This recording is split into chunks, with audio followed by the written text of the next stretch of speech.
guilty. It's one of the most significant verdicts in Wall Street history.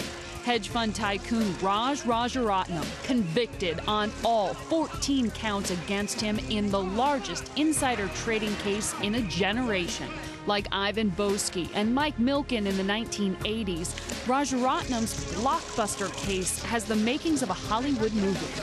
The rise and fall of a 21st century Gordon Gekko, a Sri Lankan immigrant who earned an MBA at the prestigious Wharton School and became a self-made billionaire. Rajaratnam, in Sanskrit, translates to the king of precious stones. But the gems Rajaratnam traded were nuggets of information on some of the biggest names in corporate America, names like Goldman, Intel, Google, and IBM. He exchanged tips with nearly 24 people, including one blonde bombshell, a consultant at Newcastle Funds. But we got to keep this radio silent. Oh, please. That is my pleasure. Not even to your little boyfriends, you know? But he was ultimately taken down by a young U.S. attorney whose crackdown has led to dozens of arrests. Rajaratnam now faces up to 20 years in prison. And while his attorney insists that the fight's not over, we'll see you in the Second Circuit. Wall Street veterans have learned one big lesson from this case. Be careful what you say.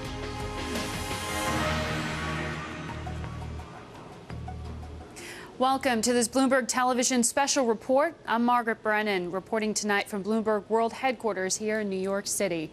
It has been just over 10 hours since hedge fund tycoon Raj Rajaratnam learned that he may very well be spending the next 2 decades behind bars. For now, he remains free on $100 million bail. But he is under house arrest and wearing an electronic monitoring device. A stunning fall for a man who once was one of the richest in the world.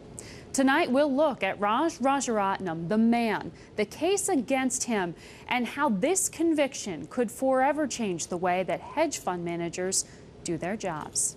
So let's start off with the case. Prosecutors used Rajaratnam's own words to convict him on all 14 counts. And they did that by wiretapping telephone conversations, a tactic typically used against organized crime. Those recordings sealed Rajaratnam's fate. Adam Johnson explains. Adam?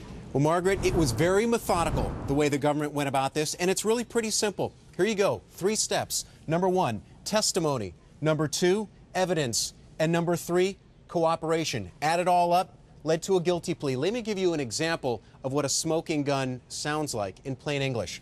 Here you go. This was trading ahead of the AMD deal, all right? The AMD was about to get a large investment from outside investors that was going to support the stock, all right?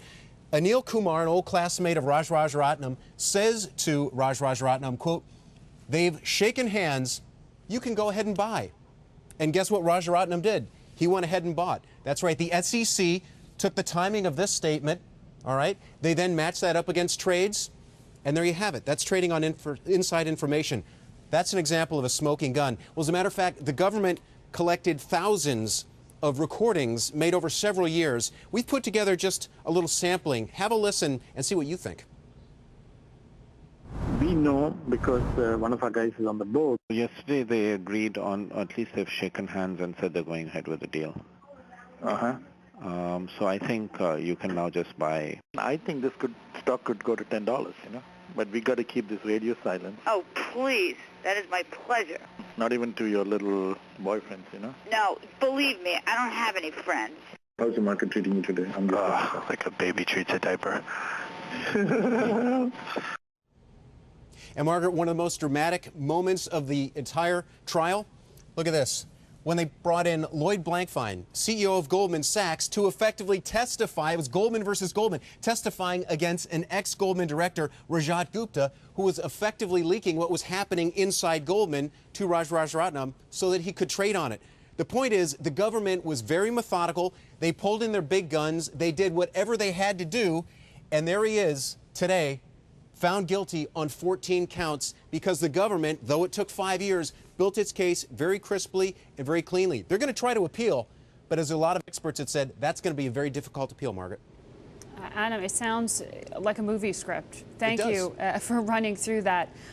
Tremendous web. But meantime, we want to review the case itself and the legal challenges here. Andrew Weissmann is here with us. He ran the Justice Department's Enron task force. He's now the co-chair of the white-collar defense practice at the law firm of Jenner and Block. Also joining us, Bloomberg News legal reporter Patricia Hurtado, who spent the past several months camped out at the U.S. courthouse in Lower Manhattan. And you've joined us throughout, updating us here. And in talking to you, Patty, you've covered dozens of trials, everything from mafia dons to the financial industry executives. How unusual was this case? Well, it was unusual to see the mix of the two. You had the wiretaps that I covered, actually, Andrew's organized crime cases where they used wiretaps, but this was against a white-collar hedge fund trader who said he was totally innocent and for years had dodged any kind of SEC investigations, and they'd come up dry until they got the wiretap. Until they got the wiretaps. This was a methodical building of the case. I know you actually highlighted something to us as to where the unusual activity first sort of came to attention, and that was some sound that we have, a conversation with his brother. Let's listen in. What we want to do is get him and then have access to, be able to chat with him. And if he's a little dirty, right? He's a little dirty. I'll tell you why. Because he kind of volunteered, because I said AMD kind of volunteered the information on the investments. And I said, yeah, I heard that too. He's like, how did you hear? I'm like, there's been rumors out there. And then I said, what other stocks do you like here? Yeah. And he said, the problem is all my best ideas are inside information. That sound impacted you when you heard it in the courtroom. And we were looking at the jury. They seemed impassive, and we were trying to figure out what kind of impact that had. But later on, when the jury asked to replay the wiretaps, every single one of them had one more sort of block in the story. The wall was getting built that this was this Intel stock, this was that stock, this was AMD. And suddenly it seemed like, well, if the jury must be listening to this, how could you not notice that this guy was getting inside information? Andrew, I want to bring you in here. A comment from Raj Rajaratnam's attorney today, John Dowd, seemed a little unusual after they exited. Obviously, he didn't get good news. It wasn't what he looked for. But it sounded like he was trying to put a positive spin on it, said, we went in here with 37 stocks, we got it down to 14. There were 14 counts on which Raj was found guilty. What did Dowd mean by that? Well, he's in a tough spot. He has to say something positive for his client. In terms of the sentencing and in terms of the result for the defendant, it really does not make a lot of difference that it was down from 30-something to 14. He's still convicted. He still faces a long time in jail. Were there any wins for the defense here? I don't see any. Really? I think once the tape recordings are in, it made a very powerful case. Now, Raj Rajaratnam, as we told the story here, tremendous arc, immigrant to billionaire. He has dual citizenship. Is there flight risk? He's a free man until July in that sentencing. Well, there always is a flight risk, but what the district court does is weigh that against the bail package that's been put up. So here it's an enormous amount of money that's been put up, and he has family ties here. So there are significant reasons for him to stay, but there always is some risk, and that's something that the district court weighs, and the prosecution as well. Patty, talk to me about not only the jury, who we've really described as sort of everyday people, 8 women, 4 men. Talk to me about the judge who decided this case. How familiar was he with the financial industry? Well, he's a securities lawyer, so that's his history, but he was never a prosecutor. And it seems that he came from it in a different perspective than sometimes you see former prosecutors, and some people accuse them of still wearing a government hat. I'm sure Andrew wouldn't agree with me, but that they're very pro-prosecution. The judge was really bending over backwards to be to give fair decisions to the defendant. Sometimes he was overly concerned about Mr. Rajaratnam had toe surgery, and he didn't even want the public to know what this discussion was about, and I think it was for privacy reasons, for medical reasons. Sometimes, though, a judge knowing the substance of the area and being a securities specialist can work against you. Because if you've got somebody who has really crossed the line, no one's going to know that better than the judge. And here, if you have a judge who is a securities expert and the proof shows that this is not something that's gray, but is really quite black and white, that can work against you as a defendant. How much of a factor was that? Because we focus so much on the jury because, you know, for the financial industry to see names as huge as Lloyd Blankfein, the CEO of Goldman Sachs, in that courtroom, and to have a jury who, when polled, said, well, we didn't really even know who he was before today. That definitely had the impact of people saying he's not getting a trial with a jury of his peers. How much did the judge and his history, you think, influence? I think the story here is the tapes. That was it. I don't think it is about Lloyd Blankfein or the judge.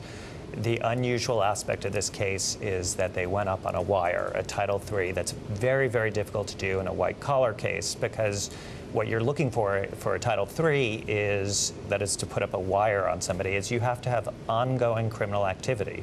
So when you're doing it against organized crime figures or drug gangs, that's because they have long-term criminal activity which you can tape. That's not typical in a white-collar case. So for instance, when we were doing Enron, that's not going to happen. That was an historical case. So here, what's really unusual is just the government being able to get a wiretap. And once they had that and it was found to be legal, I think the rest is sort of a foregone conclusion. And it's that precedent. It's not so much the verdict, it's how they got there we're going to... The process. The process. We're going to continue to be following this, as I'm sure you will. Thank you so much, Andrew. Thank you. Patty, stay put. We want to get more of your insight as well. We're going to take a break here and more ahead in about 2 minutes on the Raj Rajaratnam fortune. We'll look at how he made his billions of dollars. Plus an update on other key players ensnared in Raj Rajaratnam's wide web.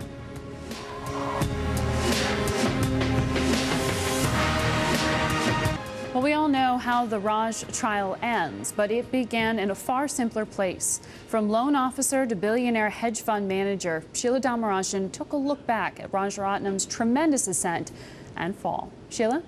And Margaret, the story starts in 1983. As a newly minted Wharton MBA, Rajaratnam started off in the rank and file as a loan officer at Chase Manhattan Bank. His meteoric rise began when he jumped to Needham & Company. There, he became a stock analyst who made a name for himself by picking winners in the tech sector. But he made his fortune after starting his very own hedge fund, the Galleon Group. Now, the year was 1997, and Rajaratnam was 38 years old. At its height, Galleon Group was a major hedge fund player. In the early 2000s, in fact, it was amongst the 10 largest hedge funds in the world. It had more than 100 employees and an office in Midtown Manhattan. In 2008, Galleon had $7 billion under management, and Rajaratnam managed 5 different long-short funds specializing in sectors like technology, healthcare, and media. Now, the funds did deliver results. In fact, the $1.2 billion Galleon Diversified Fund climbed 43.7% during the internet bust, and this is a time when the S&P actually dropped 37.6%. Now, those kind of returns, they pay off big time, and Rajaratnam's estimated net worth was $1.3 billion. That made him the 559th richest person in the world, according to Forbes magazine. Now, as for how he spent his fortune, Bloomberg learned that he got into the restaurant business on the side, investing in some well-known Manhattan hotspots like Opia and Rosa Mexicana. He also worked the social circuits, hobnobbing with celebrities and Silicon Valley bigwigs. And he also gave his money to charitable causes. Rajaratnam and his wife donated $5 million to help tsunami victims in his home country of Sri Lanka back in 2004. Now, after today's verdict, Raj the billionaire, now known as Raj the convict, and his claim to fame on Wall Street, well, he's going to be joining that Hall of Shame, along with other convicted traders like Ivan Boesky, Michael Milken, and Bernie Madoff. Margaret? Thanks, Sheila. Well, we have all come to know a lot of detail about Raj Rajaratnam throughout this trial.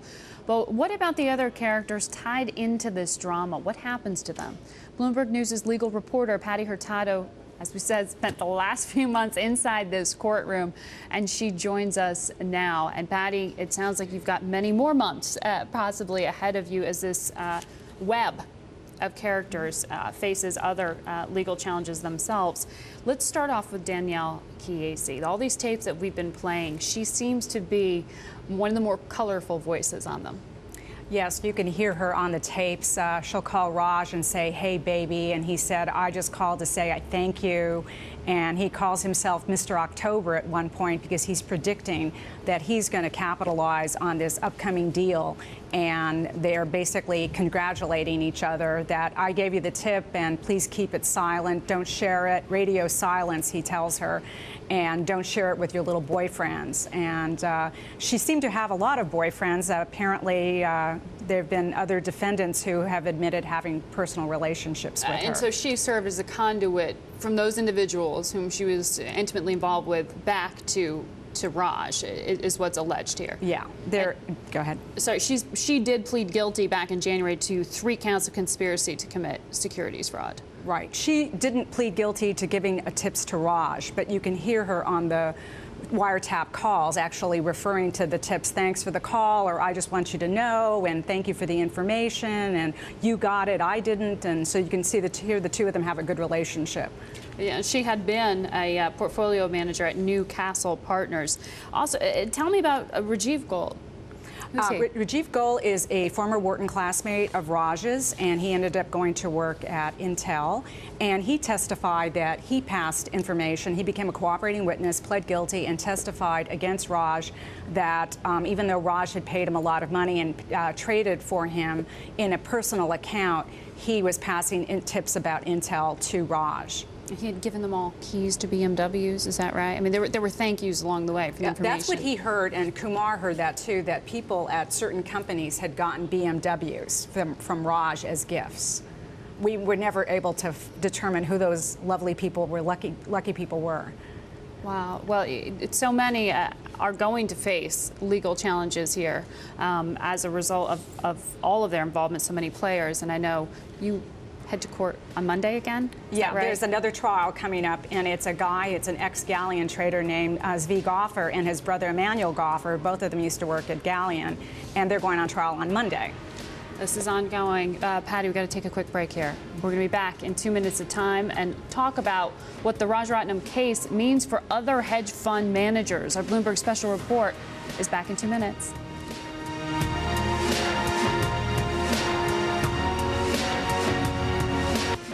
The illegal trades at the heart of this conviction of Raj Rajaratnam were quite often in technology stocks. An entire industry has sprung up to provide hedge funds with information about tech stocks, an industry whose future may be in doubt. Bloomberg West anchor Cory Johnson has that story from San Francisco. Cory?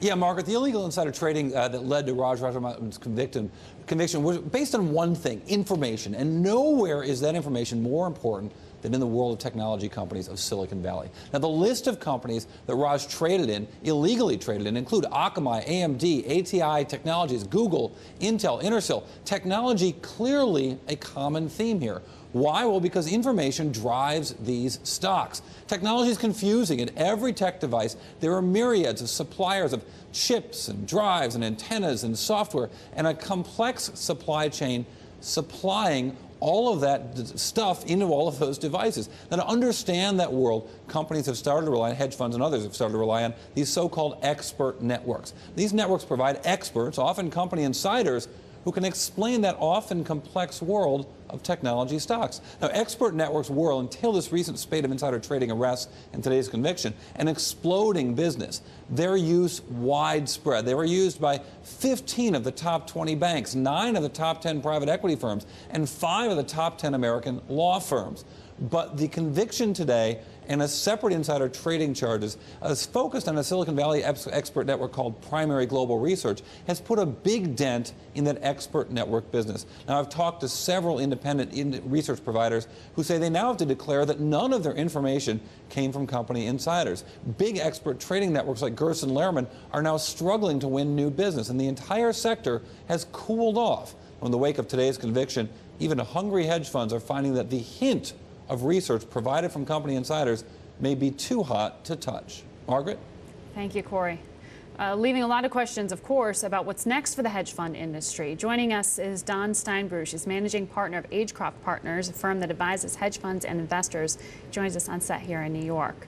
Thanks for coming in, Don. Margaret, good to see you.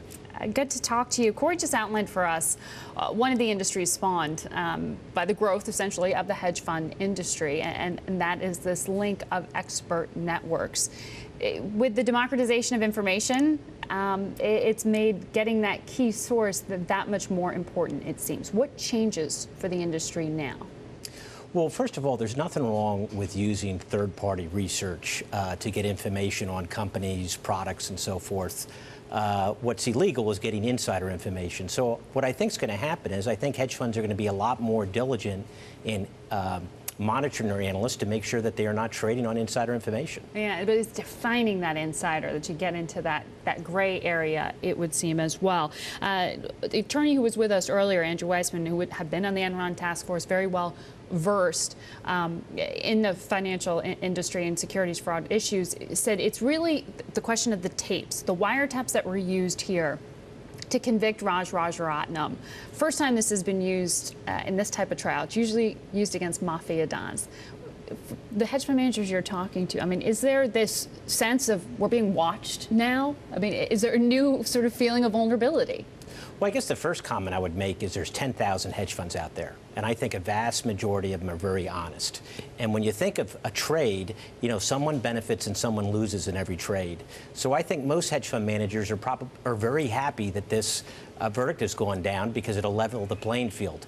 I think there is some concern that the district attorney may overstep their bounds and hurt innocent people, but so far that doesn't seem the case. So far, there hasn't been that many firms that have been implicated as far as trading on insider information. Well, the government says this is rampant now, insider trading.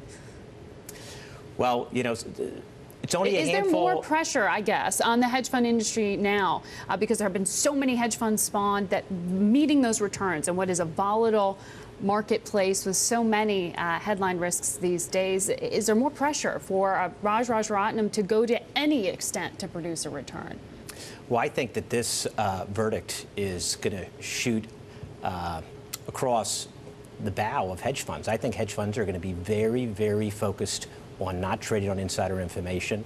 I also think that investors are going to be asking a lot of questions, and I think the probability of people trading on insider information is definitely going to go down going forward from what it's been over the past few years. You've met Raj Rajaratnam in the past. What's he like? I didn't know him very well. I did have a meeting with him a little before this whole insider trading investigation started, and you know, he's a nice guy. He's very personable. We're surprised at these headlines at first. They said, oh, I know him. I would never expect him to be like this. You know, he had a very good reputation. I do think he was a very good tech analyst. I think he knew the marketplace extremely well. I think he would have generated a good return even if he didn't have insider information. And he was a very nice person to deal with. Leading to so many questions of why do this? Why go to this extent? Don, thank you so much for coming on and sharing your viewpoint with us. We're going to leave it there for our special Trader on Trial, The Verdict. I'm Margaret Brennan. I'll see you tomorrow right here in Business, 10 a.m. Eastern. Have a great evening.